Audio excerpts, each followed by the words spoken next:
Hey everybody, how's it going? Archivio, aka your sensational prince, here with a brand new video for you. Today, I'm going to be telling you 5 tricks on how to make this microphone sound better without any editing. Enjoy!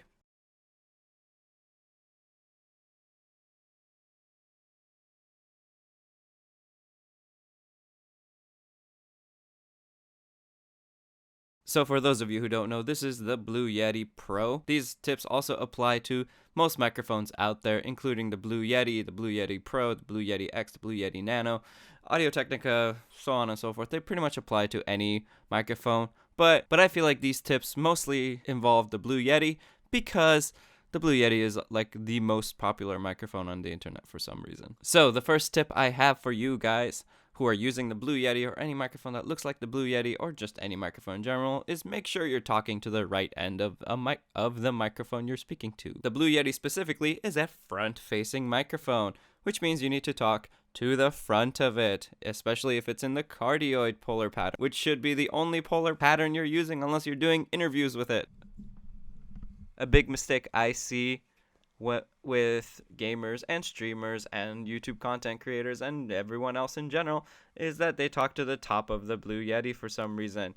Guys, the Blue Yeti is not a dynamic microphone. If you talk to the front of it, you are losing a lot of those benefits that are inherent to the Yeti, and then people complain that your audio doesn't sound good. So make sure you are talking to the front of your microphone. My next tip for how to make the Blue Yeti sound better is to get it off of your desk and onto a boom arm or a mic stand. Why we want to do this is because it will pick up less of the sounds on your desk, and if you get it farther away from your laptop fan or everything else, then it won't pick up as much of that sound as if it were on your desk. Simple. Ideally, you'd want to get this on a shock mount like this one.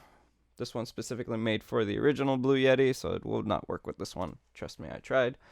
But I'm sure you can find a shock mount for the Blue Yeti on the Amazon or wherever for your specific Blue Yeti. I'm sure Blue sells them, but I've had bad experiences with the ones that are actual official Blue mics shock mounts.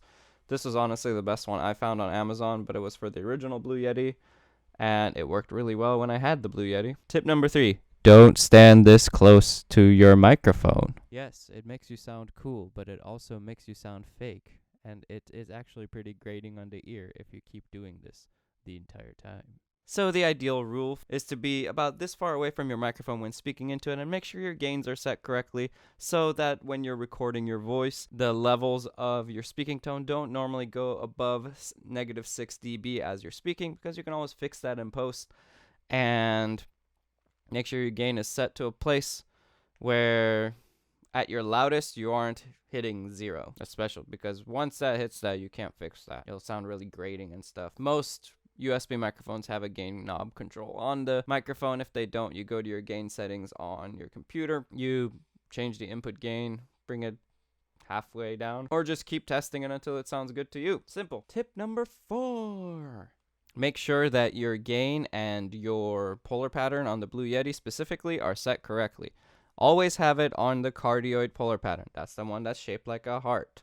And also make sure that your gain is set to a place on your audio recording software or on your OBS or whatever to the point where it is barely hitting the yellow and isn't going above 6 dB, or on stream isn't going above negative 3 dB at the loudest. You can always fix it if it's more quiet. You can't fix it if it goes too loud. Also, if it's too quiet, then when you fix it to make it louder, it will pick up a lot of more of like the background noise and a room noise, because it's trying to push up your voice volume, but then it pushes up all of the volume, if that makes sense. Tip number 5, and this is the most important tip, maybe.